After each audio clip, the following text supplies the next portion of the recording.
कहानी के शुरू होते ही हमें कुछ डाकुओं को दिखाया जाता है जो पुलिस से बचने के लिए एक सुनसान रास्ते के ऊपर चल पड़ते हैं। उनका एक साथी बहुत ज्यादा जख्मी है, जख्मों से खून बहुत बह चुका है, उसकी हालत बहुत खराब है। ये लोग उसे हॉस्पिटल ले जाना चाहते थे, लेकिन इस रास्ते पे दूर दूर तक उन्हें कोई हॉस्पिटल नजर नहीं आता। अचानक इनकी चलती कार से कोई चीज टकराकर इनकी कार का टायर ब्रस्ट हो जाता है और ये लोग आगे जाने के काबिल भी नहीं रहते। इन्हें जल्द से जल्द अपने साथी को फर्स्ट एड देनी थी और इसी सारी टेंशन में उन्हें दूर वहीं पर एक घर में से धुआं निकलता दिखाई देता है। वो लोग अपने साथी को एक बोट में डालते हुए उस घर के करीब पहुंचते हैं तो वहां जाकर पता चला है कि ये एक बहुत बड़ा किला था, जिस किले के बाहरी दीवारों पे हिरणों के सींग लगे थे। ये लोग किले के बड़े बड़े दरवाजों को खोलते हैं तो सबसे पहले इनका सामना इस किले में बनी बहुत सी कब्रों से होता है। इसी किले में बहुत से घर भी थे। ये लोग अब उस घर में चले जाते हैं जिसमें से पहले इन्होंने धुआं निकलता देखा था। इस घर में भी कोई इंसान नहीं था। पॉइंट नामी बंदा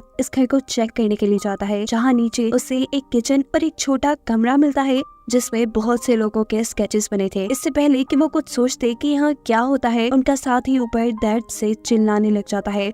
ये लोग ऊपर आते हैं तो देखते हैं कि इनके साथी के पास पहले से ही एक लड़की है। इस लड़की का नाम था चेल्सी, जो पॉइंट के इस साथी को चेक ही कर रही थी, पर पॉइंट उसे कहते हैं पीछे हट जाओ। ये लड़की डर के मारे उनके ऊपर गन तान देती है, जिसके जवाब में पॉइंट के सभी साथी उसके ऊपर गन तान कर उससे उसकी गन ले लेते हैं। इस टाइम पर चेल्सी की बहन भी यहाँ जाती है। पॉइंट इन दोनों से कहता है कि प्लीज हमारी मदद करो, पर ये लोग ज्यादा कुछ नहीं कर सकती क्योंकि ये तीनों ही बहनें आज तक इस किले से बाहर निकली ही नहीं। ये जैसे कोई सदियों पुरानी जिंदगी गुजार रही है, जहाँ ये लोग बिजली, टेक्नोलॉजी और मोबाइल फोन से कई दूर हैं। ये तीनों बस इनके लिए इतना ही कर सकती थी कि उन्होंने अपने घर में इन्हें रहने की इजाजत दे दी थी। पॉइंट और उसका भाई अपने बीमार साथी को एक दूसरे घर में लेकर आते हैं, जहाँ कमरे में उन्हें एक और जख्मी इंसान लेटा नजर आता है। चेल्सी अब पुराने तरीकों से इस लड़के का इलाज करना शुरू करती है। इस आदमी का जख्म इतना गहरा था कि किसी चीज ने जिस्म के आर पार होकर जिस्म में सुराख कर दिया था। चेल्सी के पूछने पर पॉइंट बताता है कि वो लोग पुलिस से बचकर भाग रहे थे, जिस दौरान उसका साथी दरख्त की टहनियों से टकरा गया। बातों ही बातों में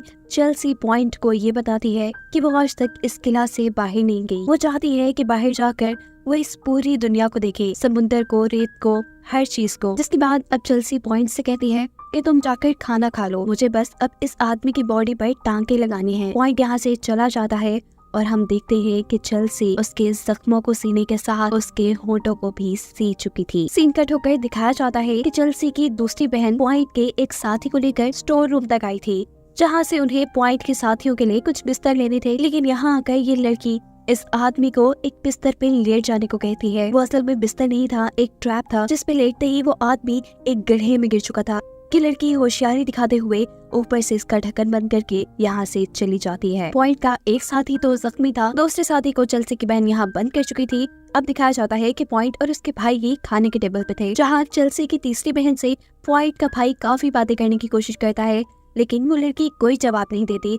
और तभी चेल्सी यहाँ आकर बताती है कि मेरी बहन बोल नहीं सकती। इन लोगों को जो मीट सर्व किया गया था वो काफी अजीब था। पॉइंट इनसे पूछता है कि आखिर ये किस जानवर का मीट है, लेकिन इसका भी ये दोनों बहनें कोई जवाब नहीं देती। फिर अब पॉइंट का भाई उससे कहता है कि मैं अपना खाना लेकर अपने जख्मी साथी के पास जा रहा हूँ। ये सुन गड़बड़ा कर चेल्सी कहती है नहीं, अभी नहीं, अभी तो वो सो रहा है। उसकी ये गड़बड़ाहट पॉइंट को शक में डाल चुकी थी। उनका चौथा साथी भी मिसिंग था। उनका भाई जब अपने जख्मी साथी के पास पहुँचता है तो देखता है कि उस लड़के का मुंह सी दिया गया था। उसके दिल में एक चाकू स्टैब था और साथ ही उसकी गर्दन से बहुत ज्यादा खून भी बह रहा था। इन शॉर्ट वो मर चुका था। पॉइंट भी इन सभी चीजों को देखकर बहुत ज्यादा परेशान हो चुका था। अचानक ही पॉइंट को किसी क्रिएचर के गुर्राने की आवाज आती है। वो जल्दी से अपनी पिस्टल निकाल लेता है, लेकिन उसके सामने अभी तक कोई नहीं आया। यहाँ साथ लेटा वो आदमी जो पहले से ही जख्मी था, पॉइंट देखता है कि उसके पाँव को जंजीरों से बांधा गया है, जिसे वो एक कुल्हाड़ी की मदद से तोड़ते हुए जबरदस्ती इस आदमी को इस कमरे से बाहर ले आता है। हालांकि ये आदमी इस कमरे से बाहर आना भी नहीं चाह रहा। इस आदमी का दूसरा पाँव अभी तक बंधा हुआ था, जिसकी चेन को खींचते हुए क्रिएचर वापस उसे कमरे में ले आया। अचानक कमरे का दरवाजा भी बंद हो गया, जिसके बाद हमें उस आदमी की बहुत सी दर्दनाक चीखें सुनाई दी। यहाँ दिखाया जाता है कि इनका वो साथी जो एक गड्ढे में कैद है, वो लाइटर जलाकर इस गड्ढे के अंदर देखता है तो उसे आसपास इंसानी ढांचे मिलते हैं, जो देखकर उसकी हालत और भी खराब हो जाती है। पॉइंट अब चेल्सी के पास आता है और उसे पूछता है कि बताओ, मैंने जिस नीचे क्रिएचर को सुना है वो क्या है? अगर तुमने मुझे कुछ ना बताया तो मैं तुम्हें ही मार दूंगा। चेल्सी उसे कहती है कि मुझे मारकर तुम्हें कुछ नहीं मिलेगा। यहाँ पॉइंट उसे बताता है कि नीचे दोनों आदमी मारे गए हैं। दूसरे आदमी के मरने की खबर सुनकर तो चेल्सी खुद भी शॉक हो चुकी थी। दिखाया जाता है कि पॉइंट का भाई चेल्सी की छोटी बहन को ढूंढते ढूंढते स्टोर तक आ जाता है, जहाँ के एक घड़े में उसके दूसरे साथी को कैद किया गया था। यहाँ उसे चेल्सी की दूसरी बहन मिल जाती है, जो उसे अपने जाल में फंसाते हुए अचानक उसके सर पर कुल्हाड़ी से वार करते हुए उसे बेहोश कर देती है। उसे जब होश आया तो वो उल्टा लटका हुआ था। उसके जिस्म से जहाँ जहाँ से खून निकल रहा था वो नीचे एक बर्तन में जमा किया जा रहा था। हमें पता चला है कि जंजीर से बंधा वो दूसरा आदमी जो उस कमरे में था और जो अब मर गया, वो असल में इन तीनों बहनों के डैड थे, जिनके मरने के बाद चेल्सी अब उनके लिए प्रेयर कर रही थी। और सबसे शॉकिंग चीज हमें ये देखने को मिलती है कि वो मरा हुआ इंसान अचानक से उठ खड़ा होता है और आहिस्ता आहिस्ता अपनी बेटी की तरफ ऐसे बढ़ने लगता है जैसे अभी वो उसे मार खाएगा। लेकिन चेल्सी भी काफी होशियार थी। वो एकदम से उठते हुए एक कुल्हाड़ी से उसका सर धड़ से अलग कर देती है। पॉइंट अभी तक इनके घर की इन्वेस्टिगेशन कर रहा था। वो अब एक ऐसे कमरे में पहुंचता है जहां बहुत सी गाड़ियों की नंबर प्लेट्स लटकी हुई थी, जिसे देखकर वो सारी इनकी गेम समझ जाता है। जिस चीज से टकराकर उसकी गाड़ी का टायर ब्रस्ट हुआ था वो एक पूरा ट्रैप इन लड़कियों ने लगाया था। ये रोज किसी न किसी को फंसाकर यहाँ तक लेके आती थी और फिर उन्हें मार देती थी। जिसके अगले सीन में हमें दिखाया जाता है कि क्रिएचर उस गड्ढे का दरवाजा खोल रही थी, जिसके अंदर से पॉइंट का साथी बार बार निकलने की कोशिश कर रहा था और वो क्रिएचर एकदम उसे पकड़कर मार देता है। दूसरी तरफ चेल्सी की छोटी बहन अब स्टोर में पॉइंट के भाई के पास आती है। उसने पॉइंट के भाई का एक स्केच बनाया हुआ था। ये लड़की उन लोगों के स्केच बनाती थी जिनको ये लोग शिकार बनाकर यहाँ लाया करते थे, और यही स्केच तो पहले पॉइंट ने एक कमरे में भी देखे थे। पॉइंट का भाई इस लड़की से कहता है, प्लीज मुझे बख्श दो, मुझे यहाँ से जाने दो।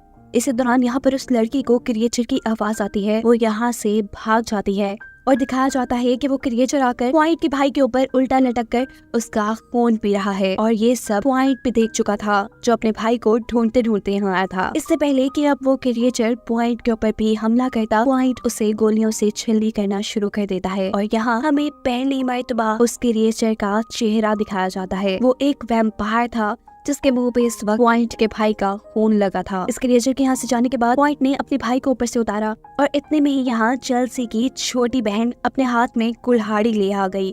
वो पॉइंट के भाई को इस कुल्हाड़ी से काटकर मारना चाहती थी, पर पॉइंट उसे उठाकर यहाँ से दूर फेंकता है और ऐसे में उस लड़की की बॉडी के अंदर एक सरिया स्टैब हो जाता है और वो लड़की वहीं मर जाती है। अब पॉइंट अपने भाई को लेकर चेल्सी के असल घर में आ गया। यहाँ वो नोटिस करता है कि उसके भाई का चेहरा बिल्कुल सफेद हो गया है। पॉइंट अब ये बात तो जान गया था कि यहाँ जो क्रिएचर है वो एक पुराना वैम्पायर है, जिसको हराए बिना वो यहाँ से नहीं निकल सकते। अब क्योंकि पॉइंट असल में डाकू था तो उसके पास असला तो बहुत सारा था। वो अब वैम्पायर को मारने की तैयारी शुरू करता है और अपनी गन्स के अंदर बहुत सारी बुलेट्स को लोड करता है। जब पॉइंट की काम कर रहा था तो यहाँ पर चेल्सी और उसकी दूसरी बहन आ जाती है। वो कुल्हाड़ी से दोबारा पॉइंट के भाई को मारने के लिए आई थी, लेकिन पॉइंट बंदूक दिखाते हुए उन्हें दूर रहने को कहता है। साथ ही पॉइंट उन्हें ये भी बताता है कि तुम्हारी छोटी बहन मारी गई है।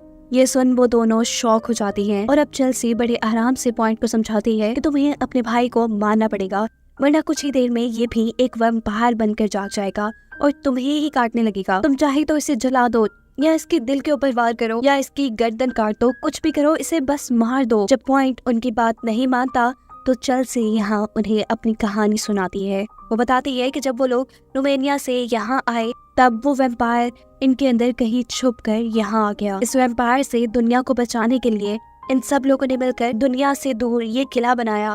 हम उसे वक्त वक्त से खाना देते रहे, इस वजह से उसने दुनिया पर हमला नहीं किया। पर जब सारा खाना खत्म हो गया तो इस वैम्पायर ने हमारे किले के लोगों को ही मारना शुरू कर दिया। बाहर जो कब्रें दिख रही हो ना, वो हमारे किले के लोगों की ही है जिसे इस वैम्पायर ने मारा है। चेल्सी बताती है कि वैम्पायर ने सबको मार डाला, बस हम तीनों बहनें और हमारे फादर बचे थे। जिसके बाद हम अपने आप को और अपने डैड को बचाने के लिए बाहर से लोगों को लाते रहे उस वैम्पायर को देने के लिए, ताकि वो इस किले से बाहर जाकर दुनिया में तबाही ना मचाए। वैम्पायर ने अगर बाहर किसी आदमी को काट लिया तो वो भी वैम्पायर में बदल जाएगा और ऐसे बाहर बहुत तबाही हो सकती है। पॉइंट उसे कहता है कि फिर इसमें ज्यादा सोचने वाली क्या बात है, तुम उस वैम्पायर को मार डालो। जिस पर चेल्सी उसे कहती है कि तुम्हें क्या लगता है इससे पहले किसी ने ट्राई नहीं किया होगा। बहुत से लोगों ने उसे मारने की कोशिश की पर सभी उसका ही शिकार हो गए। इनकी इन्हीं बातों के दौरान पीछे से पॉइंट का भाई अब वैम्पायर बन के जाग जाता है और अपने भाई के ऊपर ये हमला करता है उसे मारने के लिए। जब चेल्सी की बहन पीछे से कुल्हाड़ी लेकर आती है तो ये लड़का चेल्सी की बहन को ही काट लेता है। मौका पाते ही पीछे से पॉइंट अपने ही भाई के दिल में कोई चीज स्टैब करके उसे मार देता है। अगर वो ऐसा ना करता तो यहाँ सभी लोग वैम्पायर बन जाते। यहाँ दिखाया जाता है कि चेल्सी की दूसरी बहन भी मर रही थी, लेकिन वो मरते मरते कहती है कि मैं अभी भी उस वैम्पायर को मारने में तुम्हारा साथ देना चाहती हूँ। वो इन दोनों से कहती है कि उस वैम्पायर के लिए एक ट्रैप बनाओ जिसमें मैं खड़ी हो जाऊंगी। वो जब मुझे मारने आएगा तो तब तुम दोनों उसको मार देना। चेल्सी अपनी बहन को स्टोर के उसी गड्ढे में ले आती है जहाँ आकर वैम्पायर काफी लोगों को मारा करता था। वैम्पायर भी खून की बू सूंघते सूंघते यहाँ आ जाता है। मौका देखते ही पॉइंट और चेल्सी वैम्पायर को इस गड्ढे के अंदर धकेल देते हैं, जिसके बाद ये जल्दी से उसके ऊपर के दरवाजे की कुंडी लगा देते हैं। वैम्पायर को इन सारी चीजों का अंदाजा नहीं होता क्योंकि यहाँ उसे चेल्सी की बहन खाने के तौर पर मिल गई थी। जिस वक्त वो उसका खून पीने में बिजी था, पॉइंट गड्ढे के ऊपर के दरवाजों में सुराख करके अंदर पेट्रोल फेंककर वहाँ आग लगा देता है, जिससे फाइनली अब ये वैम्पायर मर चुका है। वैम्पायर के मरने के बाद चेल्सी के ऊपर से सारी जिम्मेदारी खत्म हो गई थी। वो फाइनली इस किले से बाहर जाकर बाहर की दुनिया देख सकती थी।